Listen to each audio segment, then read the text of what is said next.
All right, welcome back to the channel, guys. I'm going to show you our 13-foot aluminum DuraNautic boat. This is a utility boat, so it's a deep V, well, somewhat of a deep V, I would say, versus your traditional John boat. But we're going to show you how we have it set up. We do a lot of red fishing, as you can tell, with a lot of red fishing videos and whatnot. But this is a typical day of fishing for us. This is how we have it set up, and we fish the tributaries and the backwater creeks of the St. Johns River. So you'll see here, it's an aluminum boat, so you don't have to worry about like an oyster bar or whatnot. You still have to watch out for them, of course, but you know, it's a sigh of relief versus a fiberglass boat. So very sturdy. We have this boat powered with a 15 horsepower Mercury outboard. This is a short shaft EFI. It's the new design with the updated tiller handle. We have a whole video on this engine as well. That you could see, but we've been really impressed. We started, when we bought this boat, we bought it used. We bought it with a 6 horsepower Yamaha, and from the 6 horsepower Yamaha we bought a 9.9 Yamaha. And the reason why we paired it with the 9.9 Yamaha was because there is a local lake in Northeast Florida that requires you to use an under 10 horsepower engine, but really it wasn't sufficient, and you know, we really figured like let's upgrade to the Mercury. Unique thing about this boat is we do have some smart tabs. So these are these guys right here. Makes a huge difference, world of difference. They're easy to install. We put them on ourselves. Probably took about an hour, if that. Smart tabs, basically it makes the boat go on plane a lot faster, and you know, this boat really needs the 15 horsepower. So like I said before, we started with a 6 and then the 9.9. So it needed some, you know, basically to push the stern up to get on plane. And now with the bigger engine, it's great. So these come down here. This is basically the design. You basically push this down here, and of course there's a trailer here, but it goes, this lever goes all the way down, okay, to this point right here, and they lock in place. So you just want to make sure before you put it on the trailer, you put the tabs in the up position. So there's 2 here. This is we'll include a link to Amazon as well, where we bought them from, but we've had these on for probably 4 years or so and been really impressed. All it is actually a shock, a spring in there, one of those where it basically pushes down, but you can see it adds a huge thing. I mean, they're plastic, but plastic and you know, the metal part, and you can see here how easy they are to install. Really, there's 2 screws here on the top, and then you have 6 down here. So really easy to do. Use a little bit of 5200 or 4200 to make it watertight, and we haven't had any issues at all. Really recommend it for your John boat, utility boat, whatever you have to get it. The way we set this boat up, we're fishing in the creeks. We're fishing a lot of the tidal flow. So we use a front anchor, which is a mushroom anchor. We'll talk about it in a second, but since we're back here, we use a stern anchor as well. And all we use is this is like what, a 9-pound, 10-pound downrigger ball tied to a rope. So we're going to be pivoting. We have two different anchor systems. You can use the one where you stick it in the mud, and that's a great anchor. But the problem is room for us. We don't really have a lot of room. This is a small boat. We're usually fishing 2 grown adults. Okay, but we'll throw this out at the back. We'll anchor at the front first. Once that anchor comes tight, we're going with the flow of the current, with the flow of the water. So if it's an outgoing tide, you know, that's where the bow is going there, and we're gonna throw this out gently into the back and basically have it tied off back here. So it's 2 points for you. Of course, you want to make sure you don't have any extra rope, but you don't know how many feet of water you're going to be in. So you know, there's a thing here. When we trailer it, we always have 3 tie downs, 1 across the whole boat, and then we have 1 across, we have 2 on the back of the boat right here. So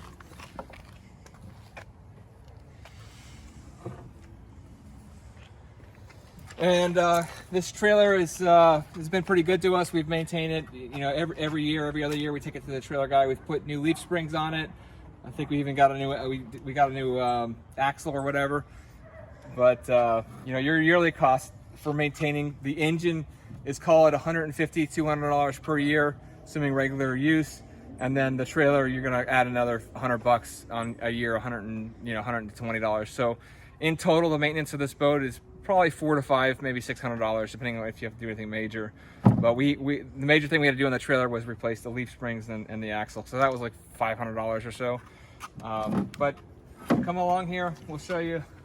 We have 3 rod holders here, and the way we'll cast, we'll fish different points. So we'll fish, everyone's fishing at a different spot, so it's kind of overkill, but it gets the job done. And I enjoy fishing this way. So we'll have a rod, basically fanning the rods out. We're fishing the banks. You can see a lot of videos where we'll show you where we're fishing and how we're doing it. But we'll fish, this whole side here. And then, so these are actually a sea sucker mount. And up here it's the same design, except for we took off the sea sucker because unfortunately it kind of sucked and it broke. So we were able to use these guys, and we came through and basically through bolted it on. One thing you want to remember with saltwater and aluminum, you want to make sure, if you can, use a piece of duct tape in between, because this is aluminum here, so this backing plate, and these come out as well, but here you can see right in here, this is aluminum. So we put a piece of duct tape in between the boat and this bracket here, and these have worked out really well. We probably will actually take that one and do the same thing, but so that just slides in just like that. Same design, same idea. Fishing different points, up here, over here with these rods. Typical redfish rig. We have a few videos on this as well, but we're using a 1/2 ounce egg sinker with a 6/0 circle hook, and we're putting 1/4 to 1/2 a blue crab on there, just like that. So the fish hooks itself. It's kind of a lazy fishing, but it's fun, it's enjoyable, it's peaceful. You can see the scenery and whatnot, and that fish strikes, it's taking it down, and basically you're just picking the rod up and fighting the fish straight on. We have 2 seats up here. These guys, we probably need to replace them. The backing plate came out. So what I was actually thinking about doing is taking you could screw it straight in, or you could take basically like a stainless steel screw and come through and basically put a nut on the back of it. Or you can replace it entirely. I mean, they're still decent seats, but comfortable.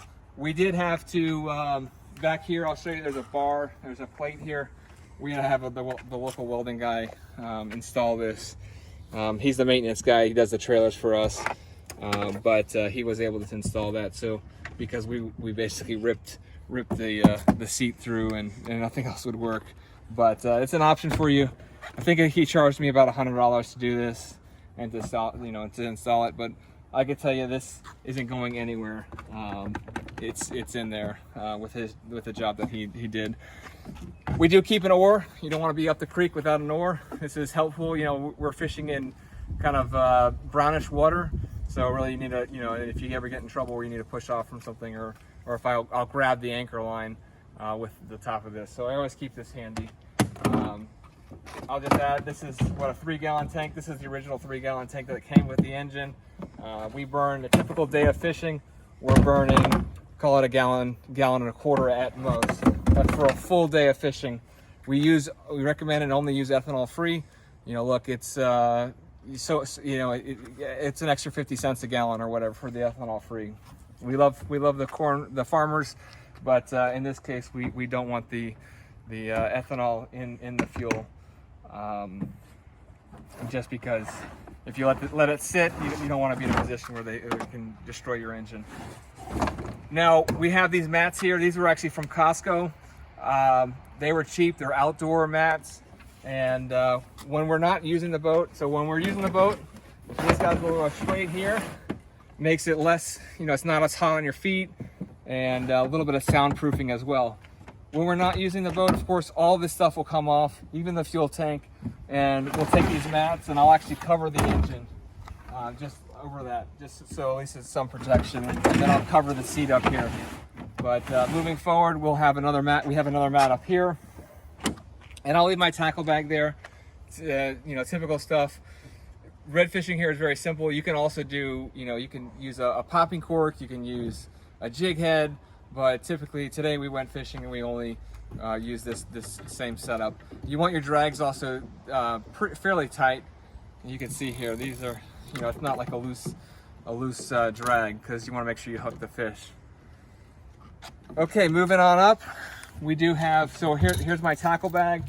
And I should mention too, we have another set of oars. These came with the boat. We bought the boat used. It actually was a second owner. We got a great deal on it, and we've had a lot of enjoyment and whatnot. But these oars, I know they're somewhat expensive, and it's if we ever get in trouble where we need to kind of row ourselves back, we're in a good position. We may eventually take these off, but for the time being, we're just going to leave them on. So we have up here, this is the second rug as well, you can see, and then our tackle bag is there. I mentioned that. Here's a big net. You always want to have a good solid landing net for the fish that we catch. It's a big wide opening. We do have a dry box. So this is a Pelican dry box, really for your wallet, maybe your phone even, and anything that you want, your registration, some medicine or whatnot. You know, there's nothing worse than getting your stuff wet. So moving up here, we have a 40 quart. This is an IcyTech, and IcyTech, you know, is basically the precursor to the Yeti. We got a great deal on it. I bought this one used for about $50. But you can sit on it, you can stand on it, you can do whatever you want on it, and you know, the ice lasts for several days. But this is a perfect size. The only thing I would do, maybe add in the future, would be a seat up here, like a seat cushion. That would be easy to do. You are required to have one life vest per person. So we have 2 of these if we're taking 2 people out. You also need a throwable as well. So here's our throwable. You need a whistle. So I have a whistle in my tackle bag. It's not required but we have it just in case, a fire extinguisher. And you need an anchor as well. So we just have a 20-foot docking line or whatever. And this docking line goes to 3 foot of stainless steel, and then a mushroom anchor. This mushroom anchor works wonders. It holds, we haven't had any problems. So this is your big anchor where most of the current's coming. So the current's coming this way, so the anchor's gonna be up there. And of course we have a bucket for that.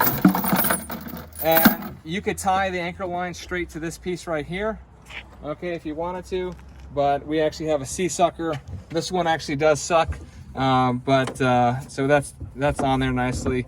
And I figured worst case scenario, if this were to pull off, you know, basically let's just try it out. Like, so it's pulling off, it's gonna get stuck up here, it's not gonna go through there. So it's kind of your backup plan if needed. Speaking of that stern anchor we have down there, and this guy, all this guy does is pops it on like that. So you pop it on and you push it down several times. They you know, in principle they're great. You don't want to leave them outside. If you do, you're just gonna ruin it. But this is just one on a D-ring. I got these on eBay. And I do have an extra stern anchor. So this is a 5-pound piece of solid lead if we need to. So here we go. We also have so here's your throwable. I'll also have a piece of rope up here where I can attach, you know, my life jacket. So these will go through, so they're not, you know, we trailer it and we're going 70 miles an hour. The other thing I like and I recommend is the solid bungee cord. 1 or 2 of these work wonders. And you can, you know, anytime you need it. So when we're trailing the boat, basically we'll go through the tackle bag and the fishing net. And we have an extra spare tire here. This one needs to be replaced. They recommend just actually just buying the whole new tire with the rim and not even worrying about it. So just throwing this away. So we're almost to that point. I think we probably maybe are there where we need to buy a new spare tire. We did have to replace the jack on the trailer. Really simple, easy to do. And you know, this boat really, for a day of fishing, the biggest expense you're going to have would be your bait. So we spent $14 on bait today, and fuel was probably $3-4 in fuel. But it's brought us a lot of joy. Here's and so the other thing I would add too is we typically have an Arctic cooler for our drink cooler, but the zipper on the Arctic unfortunately didn't last. It's probably a 3-year-old cooler, and this is one of the benefits of going with a name brand like a Yeti. where Yeti actually stands by their product. Arctic gives you a 1-year warranty, and basically there's nothing they can do. You're out buying a new cooler. So we're in the market for a Yeti hopper, 30 quart Yeti hopper or 20 quart Yeti hopper, where it has the either the zipper or the magnetic close. But we'll use that for our drink cooler, and then this guy is for our fish cooler. So fishing today, we got us some redfish. This is the perfect catch right here. You can see we got the dot there at the end, but you know, we actually had one that was over slot. He was 30 inches or so. We lost another one about the same size as this. We had 2 people, so we're allowed 2 per person. They have to be between 18 and 27 inches, which these guys are. These are 25, 26 inch fish. These are both perfect tournament fish. We threw our drinks in here as well. We got ice in here, but you know, this works out.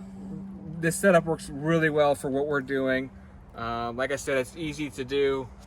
You know, I really encourage you to get out there and try it. If you have any questions, let us know. Like and subscribe to this video. This channel. We're gonna have a lot of great content, a lot of great fishing. So we now have our inshore boat, and we also have our offshore boat. So you'll see videos from both, and we're gonna have a lot of fun. So like and subscribe, and we'll see you shortly. Thank you.